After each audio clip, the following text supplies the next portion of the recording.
주연후 제4주 오늘 하나님이 우리에게 주신 말씀은 사무엘상 24장 1절에서 7절의 말씀입니다.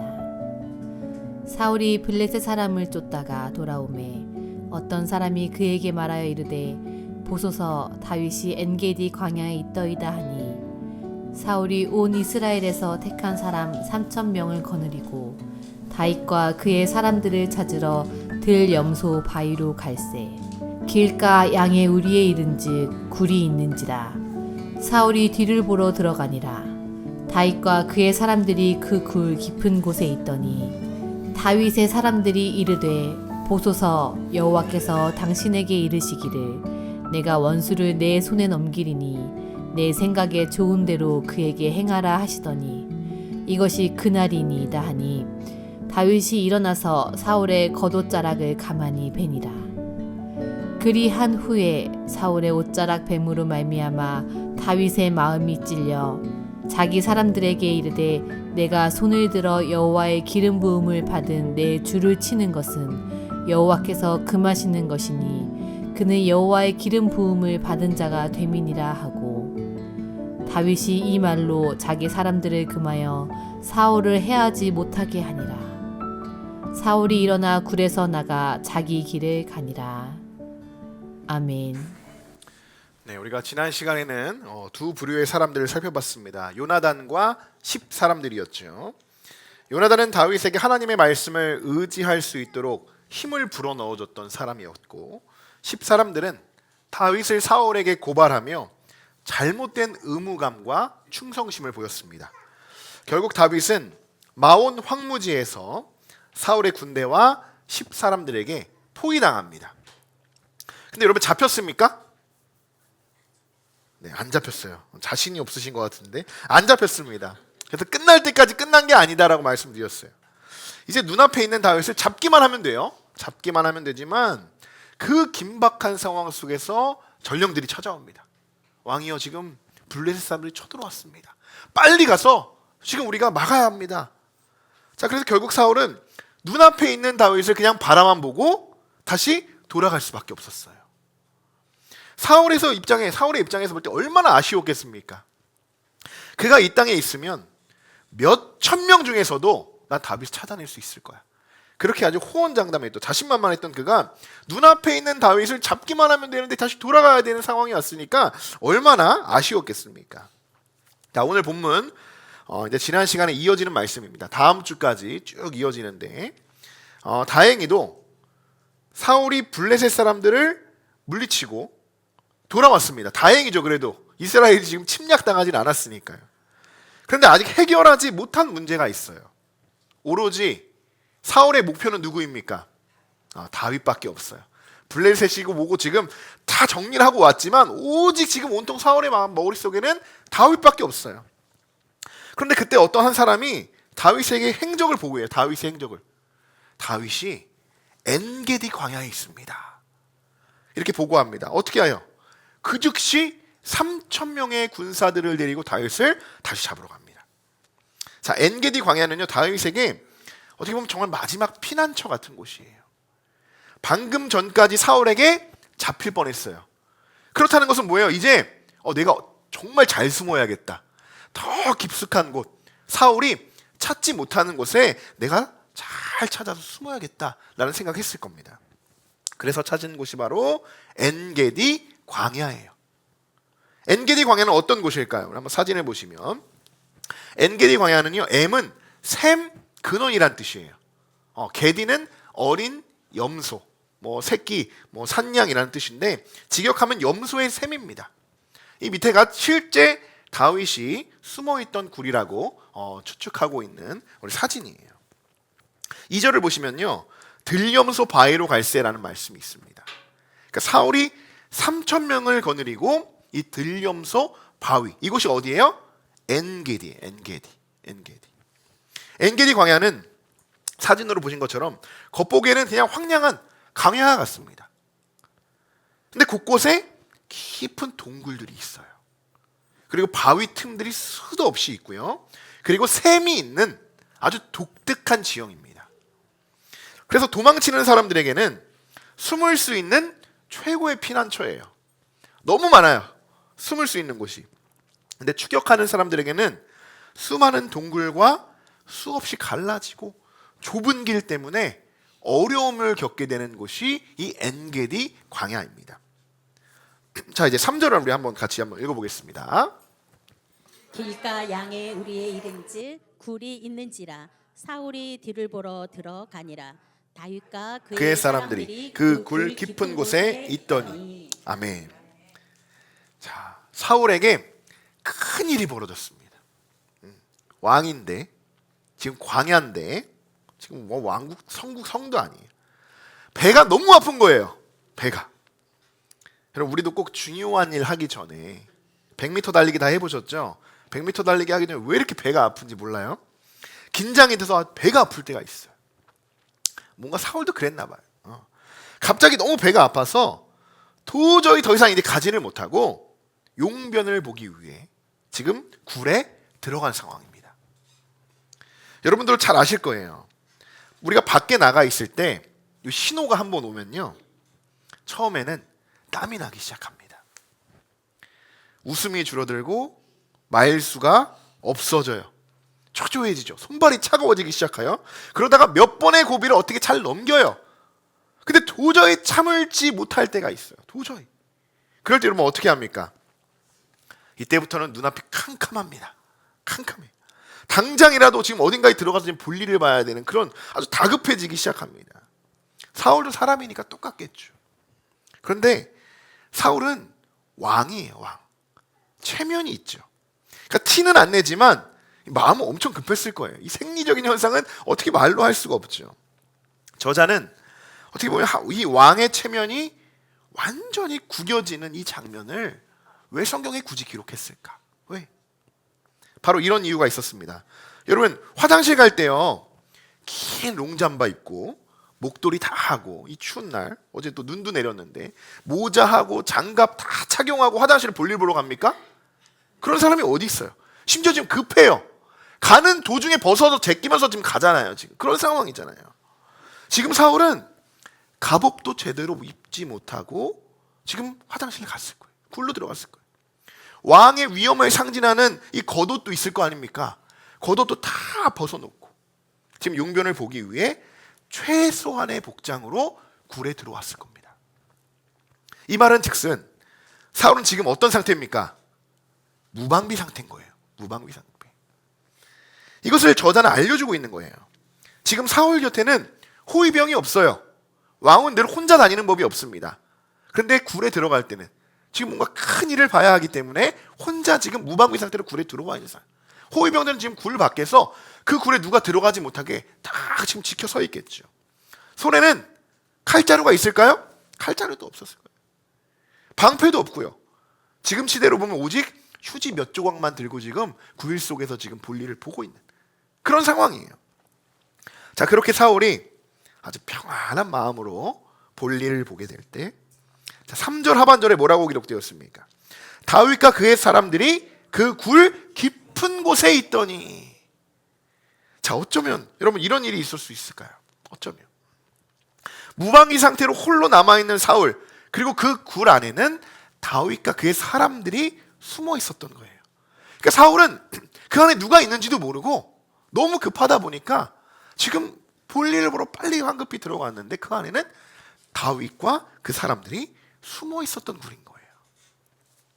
여러분, 지금 이 상황이 다윗에게 있어서는 기회일까요? 시험일까요?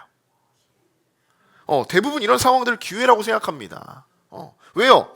지금까지 다윗을 죽이려고 얼마나 애를 썼어, 이 사울이. 그렇게 죽이려고 쫓아다녔던 사울이 아주 그토록 밉죠. 원수 같은 사울이죠. 우리 앞에 근데 갑자기 무방비 상태로 용변을 보고 있으니 이만한 기회가 어디 있습니까? 그래서 4절에는 다윗의 사람들이 다윗에게 이렇게 이야기를 합니다. 우리 4절 같이 한번 읽어보겠습니다. 다윗의 사람들이 이르되 보소서, 여호와께서 당신에게 이르시기를 내가 원수를 내 손에 넘기리니 내 생각에 좋은 대로 그에게 행하라 하시더니 이것이 그 날이니이다 하니 다윗이 일어나서 사울의 겉옷자락을 가만히 베니라. 아멘. 네, 한마디로 그들의 말은 이런 말이죠. 여호와께서 이 원수 사울을 다윗 당신의 손에 넘기신 겁니다. 이제 마음대로 하셔도 됩니다. 그러니까 사람의 생각과 눈으로 보면요, 지금 이 상황은 기도가 필요 없는 상황처럼 보입니다. 결정할 상황도 없는 것처럼 보이죠. 하나님이 다 알아서 해주셨네. 하나님이. 자, 이렇게 말할 수 있는 순간이기 때문이에요.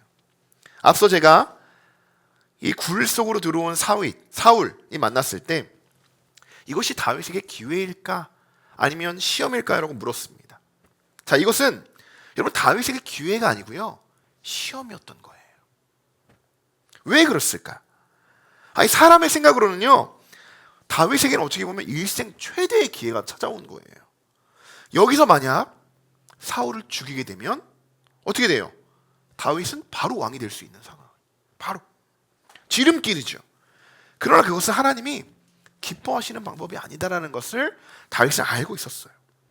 하나님이 원하시는 이스라엘의 이 왕의 모습은요, 사람을 아무렇게나 죽이는 이 사울의 왕이 아니에요. 그런 모습이 아니에요.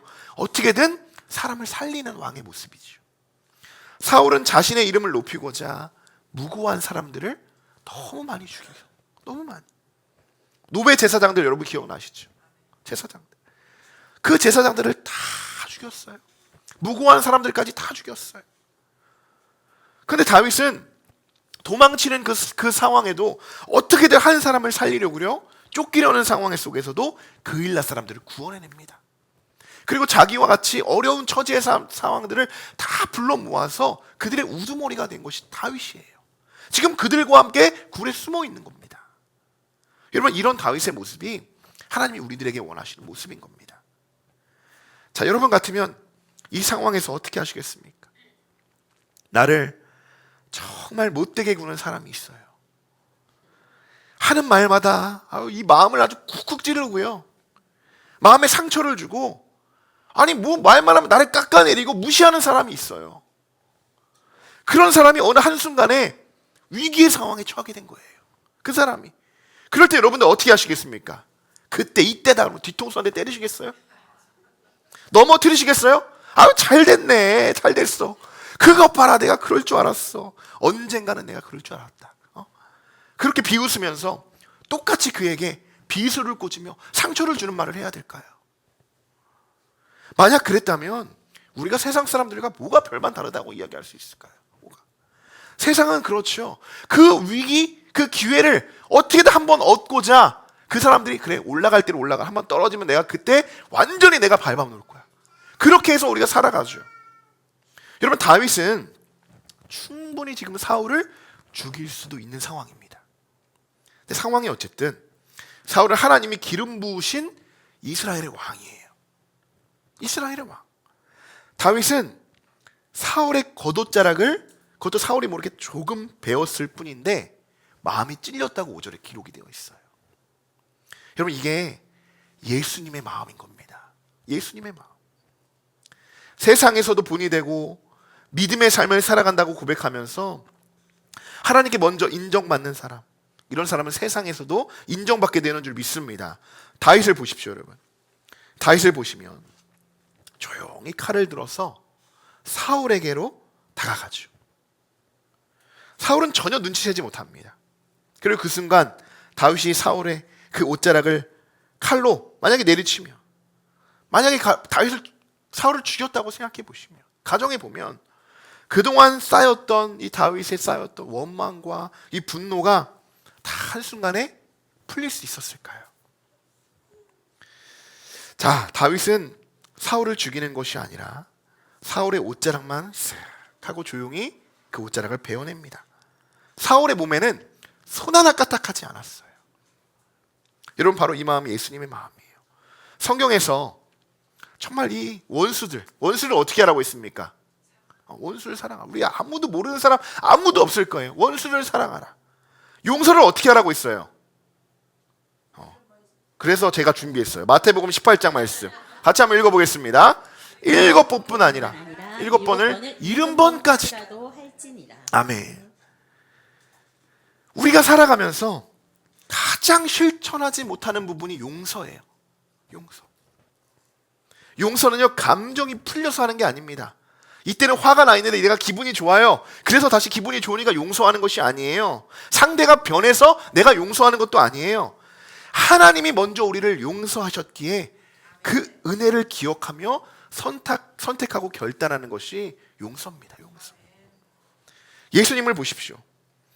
예수님은 아무 죄도 없으신 분이시지만 사람의 조롱, 침을 뱉으며 채찍질을 받으시고 마침내 십자가에 달리셨습니다. 그런데 그 고통의 자리에서 예수님이 하신 말씀이 뭐냐는 거예요. 아버지요, 저들의 죄를 사하여 주옵소서. 저들이 하는 일을 저들은 알지 못합니다. 여러분, 그 자리는요, 하나님의 아들로서 충분히 그 죄인들을 정죄할 수도 있는 자리였어요. 충분히 심판하실 수도 있는 자리였어요. 그럼에도 불구하고 예수님 어떻게 하셨습니까? 그냥 묵묵히 그들의 죄를 불쌍히 여기시고 심판 대신 용서를 선택하셨습니다. 다윗도 마찬가지입니다. 사울을 죽일 수 있는 완벽한 조건이었지만 다윗은 말합니다. 그는 여호와의 기름 부음을 받은 자다. 내가 손을 들어 그를 치는 것은 하나님께서 금하신 일이다. 다윗의 이 말은 사울이 옳다는 뜻이 절대로 아닙니다. 사울의 행동이 정당하다는 말이 아니에요. 오직 사울에 대한 판단과 심판의 뜻은요, 내가 결정하는 것이 아니라 하나님 편에 속해 있다는 거예요. 사랑하는 성도 여러분, 오늘 우리 이 사실을 꼭 기억했으면 좋겠어요. 우리는 그 누구도 함부로 정죄할 수 있는 자격이 없습니다. 왜냐하면 우리 모두가 하나님께서 사랑하시는 주님의 자녀들이에요. 하나님께서 붙들고 계신 존재들입니다. 그런 우리들이 누군가를 정죄한다는 것, 정말 큰 죄를 범하는 일일 것입니다. 다윗이 사울을 건드리지 못한 이유는 다른 게 아니었습니다. 하나님께서 그에게 기름을 부으셨기 때문이에요. 하나님께서. 마찬가지로 우리 옆에 있는 성도들, 우리 주변에 있는 모든 사람들, 때로는 우리를 정말 힘들게 하고 상처를 주는 사람들 있습니다. 있어요. 그런데 하나님은 그들도 여전히 사랑하신다는 거예요. 그들을 하나님의 은혜 안에 머물게 하시는 사람들이라는 거예요. 그래서 여러분, 믿음의 사람은요, 환난 가운데서도 인내하는 삶을 살아가야 하는 것입니다. 이것이 쉽지 않아요. 우리가 잘 알고 있는 말씀이죠. 로마서 5장 3절 4절의 말씀 같이 한번 읽어보겠습니다. 환난은 인내를, 인내는 연단은 소망을 이루는 줄 알미로다. 아멘. 아멘. 믿음이 있다고 해서 여러분 무조건 인내하고 참는 것이 아니고요, 그 속에서 하나님이 일하심을 기대하고 기도하면서 우리가 기다리는 겁니다. 그럴 때 환난이 소망으로 변해가는 거예요. 그렇게 이루시는 거예요. 여러분, 우리도 한 주간 이와 같이 우리가 살아가기를 소망합니다. 우리에게 많은 어려운 상황들, 다윗과 같이 때로는 갈 곳 없어서 피하고 피해서 이 엔게디 광야 어느 구일 속에 숨어있는 우리들의 모습을 한 주간 발견할 수도 있어요. 그러나 그 한순간 우리도 모르게 제발로 사울이 우리 안에 들어올 때, 이때가 기회인가? 라고 해서 그냥 우리의 감정을 앞세워 사울을 공격하고 사울을 죽이는 그런 행동들이 아니라, 하나님께서 이 백성도 사랑하시는구나, 나에게 안 좋고 나에게 쓴소리하는 그 사람에게도 그를 하나님이 사랑하시는구나, 그 또한 내가 품어야 하는구나, 예수님도 품으셨는데 내가 뭐라고 그들에게 똑같이 상처를 줄 수 있을까? 라는 마음으로 우리가 정말 인내와 또 소망을 이루는 한 주간 살아가시기를 소망하고 축복합니다. 이제 오늘 말씀을 마치려고 합니다. 오늘은 우리가 성만찬 예배로 드려지기 때문에 시간 관계상 다음 주에 해야 될 말씀까지도 이어하면 오늘 한 1시간은 더 해야 될 것 같아서 제가 오늘은 좀 일찍 끝내고 다음 시간에 걸쳐서 이제 말씀을 이어갈 텐데요. 오늘 다윗은 굴 속에서 사울을 만났습니다. 아주 절호의 기회라고 생각할 수도 있는 그러한 상황이었지만 다윗은 용서를 선택했어요. 자, 이렇게 용서할 수 있는 것 결코 쉽지 않습니다. 왜냐? 7절에서도 오늘 7절을 한번 읽어보겠습니다. 다윗이 이 말로 자기 사람들을 금하여 사울을 해하지 못하게 하니라. 사울이 일어나 굴에서 나가 자기 길을 가니라. 아멘. 자, 다윗은 옷자락만 베니까 지금 사람들이 난리가 나는 거예요. 함께 있던 사람들. 그래서 그 사람들이 직접 나가서 사울을 이제 죽이려고 하는 그런 상황이에요. 지난 시간에도 다윗과 함께하는 사람들이 누구인지를 말씀드렸죠. 그들은 죽이지 않자, 다윗이 행동하지 않자 직접 나서서 죽이려고 하지만 오히려 다윗이 그들을 말립니다. 다윗이. 근데 사울의 모습을 보십시오. 뒤에서는 이 굴 속에서는 어떤 일이 벌어지는지도 못하고요, 유유히 볼일 보고 나갑니다. 유유히. 무슨 일이 일어났는지도 몰라요. 다윗이 와서 자기 옷자락을 지금 베어갔는데도 몰라요. 자, 그래서 더 자세한 것은 우리 다음 시간에 다루도록 하겠습니다. 자, 우리 마지막으로 이 말씀을 읽고 마칠 텐데요. 로마서 12장 9절. 우리가 한 주간 오늘 사무엘상의 말씀을 우리가 묵상하며 이 말씀으로 우리가 실천하는 한 주간이 되기를 소망하는 마음으로 우리 함께 읽어보겠습니다. 내 사랑하는 자들아, 너희가 친히 원수를 갚지 말고 하나님의 진노하심에 맡기라. 기록되었으니 원수 갚는 것이 내게 있으니 내게 갚으리라고. 주께서 말씀하시니라. 아멘. 여러분, 이번 한 주간도 악에게 지지 마시고 선으로 악을 이기시는 우리 함께하는 교회 모든 성도분들 되시기를 주님의 이름으로 간절히 축원합니다.